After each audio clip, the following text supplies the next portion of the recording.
More news, more often, covering the nation and the world. This is NewsNet Midday Edition.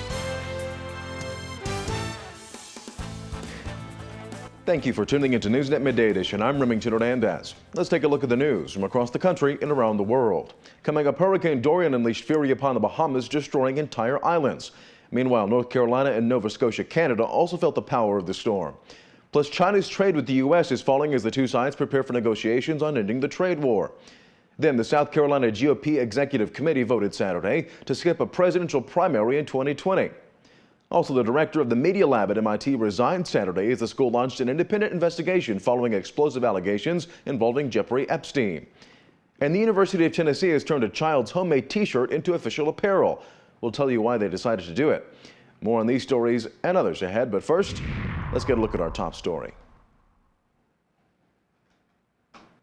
President Trump says he's pulled the plug on a secret meeting with Taliban leaders. He tweeted Saturday the officials were set to travel to the U.S. Saturday evening for peace talks to be held at Camp David on Sunday.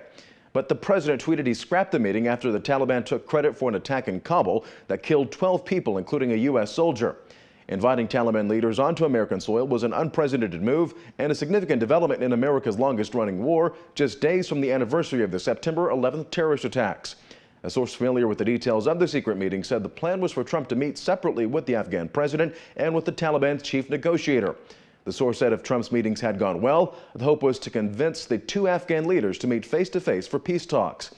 But now the Afghanistan government has blamed the Taliban for the canceled peace talks. Officials there also praised U.S. efforts to facilitate the peace process. And speaking about the future of peace talks, Secretary of State Mike Pompeo told CNN's Jake Tapper that they may resume once the Taliban follows through with its promises. When American national security interests can be protected, I am confident President Trump will continue the process of trying to get what he has talked about since his campaign, is a reduction of our risk level and the cost to the American people, both in terms of life and treasure there in Afghanistan. Meanwhile, the remains of the U.S. soldier killed in the Taliban-linked attack Thursday arrived back on American soil. The body of Army Sergeant First Class Ellis Barreto Ortiz was met at Dover Air Force Base by Secretary of State Pompeo and the Secretary of the Army. Ortiz died after a car bomb exploded near his vehicle in Kabul. He was 34 years old and was from Puerto Rico.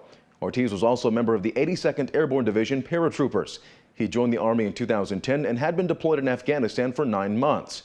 He has been awarded the Purple Heart and the Bronze Star Medal. He is survived by his wife and children who lived in North Carolina. Hurricane Dorian unleashed fury upon the Bahamas, destroying entire islands. One of the areas that was most impacted is known as the Mud, a small town in Marsh Harbor in the northern Abaco Island.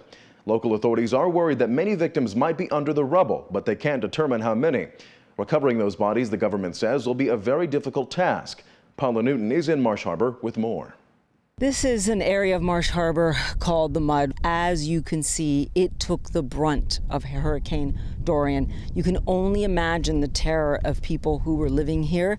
They don't have an estimate as to how many people were here or how many people managed to get out alive. But I mean, look at this, their family belongings strewn everywhere. It is impossible to make out even where the homes were and where they stood. The issue is that they do not know if victims are still buried somewhere under all of this debris. We spoke with morticians who had been hired by the Bahamian government to come here, also a canine team from the government who is looking for bodies. They told me that this is a difficult job and that it will be very, very tough to search this entire area thoroughly, and that will still take a few more days. That might be another reason why we don't yet have an official death toll. The government says itself and admits, look, the death toll will rise and rise sharply. We just don't have an estimate yet. The people who were living here, a lot of them were Haitian migrants. And the other tragedy here is that those who did make it out alive are now afraid to go to Nassau. And why? Some of them were here illegally and they are afraid of being deported back to Haiti. The Bahamian government says they should not fear that. But of course, getting information out has been very difficult. It will take a very long time to even clear this area so that it's safe even to walk through anymore. And the government is trying to be very realistic about the challenge ahead and being very blunt about what it's going to take to even find the victims and then identify them. And Hurricane Dorian may have weakened after leaving the Bahamas, but the storm still left damage up the Atlantic coast. Emerald Isle and Ocracoke Island felt the brunt of Dorian when it made landfall in the area as a Category 1 hurricane. Strong winds and flooding battered the barrier islands. You can see damaged homes and cars strewn about the island. North Carolina officials say at least one person was killed as they were preparing for the storm. Tens of thousands of people also lost power in the state as a result of Dorian. And up the coast in Halifax, Nova Scotia, Canada, downed trees and power lines littered the streets. Dorian, after strengthening again to a Category 2, was made a post-tropical storm. That brought winds of at least 100 miles per hour in strength and damaging storm surge. Canadian officials say over 207,000 people lost power in the province. Thankfully, though, there were no reports of serious injuries. Canada's trade with the U.S. is falling as the two sides prepare for negotiations on ending the trade war. Imports of American goods tumbled 22% in August from a year earlier to $10.3 billion. Meanwhile, exports to the U.S., which is China's biggest market, sank 16% to $44.4 billion. Both sides have raised tariffs on billions of dollars of each other's imports in the fight over Beijing's purported trade surplus and technology development plans. U.S. and Chinese negotiators are preparing for talks in October, hoping to cut a deal. The South Carolina GOP's executive committee voted Saturday to skip a presidential primary in 2020. The move leaves an open path for President Trump to win all of South Carolina's delegates without competition. Even though some Republicans have announced they are running or are considering a challenge, the South Carolina Republican Party chairman said the move will save the state taxpayers more than $1.2 million. Republican Party leaders in other states have expressed support for skipping their presidential primaries and are expected to make it official during the coming weeks. Former Illinois Congressman Joe Walsh, who has announced that he will challenge Trump next year, is taking issue with South Carolina's move. He said he and others are going to fight South Carolina over it and other states that consider such a move. He said that they will take legal action. The director of the Media Lab at MIT resigned Saturday as the school launched an independent investigation following explosive allegations involving Jeffrey Epstein. The accusations allege Joy Ito and at least one other person made efforts to make sure Epstein's name was not associated with donations he made or helped solicit for the lab. Internal communications and documents first reported by The New Yorker show Epstein was a key influence on incoming donations from major donors, including $2 million from Bill Gates.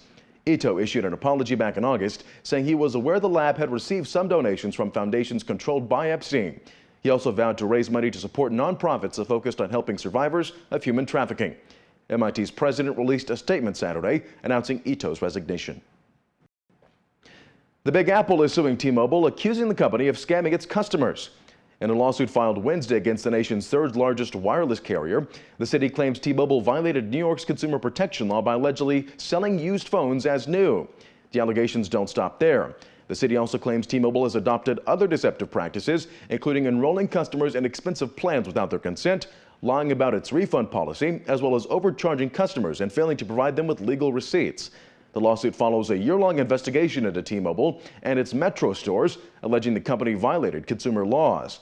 T-Mobile tells USA Today it's taking the allegations very seriously. A wild show lit up the sky for residents in Washington state this weekend. The National Weather Service says more than 1,000 lightning strikes were recorded in western Washington Saturday night. Seattle experienced its own show with more than 200 lightning strikes in just 1 hour. Of course, the spectacular also left many residents in the dark. The city reported a large number of outages. The wild storm system also affected sports fans, triggering a delay in the University of Washington football game against UC Berkeley at the Husky Stadium. The storm system has now moved north and is making its way over to Canada, according to the National Weather Service. And finally, the University of Tennessee has turned a child's homemade T-shirt into official apparel. Take a look. It's an exact replica of a Florida boy's hand-sketched design that was reportedly laughed at by some of his classmates. In a Facebook post, his teacher explained the child wanted to represent the Tennessee Volunteers during the school's College Colors Day, but didn't have any official gear. He took matters into his own hands, drawing a UT on a piece of paper and putting it onto an orange shirt, but some students made fun of it. The teacher's post went viral. The University of Tennessee sent the boy a package full of swag and gear, though. Friday, the school announced it would also add the boy's own design to its T-shirt line. A portion of the proceeds from each shirt will be donated to the organization Stomp Out Bullying. Straight ahead, a look at the weather, and after that, we'll get a look at sports. Stay right here.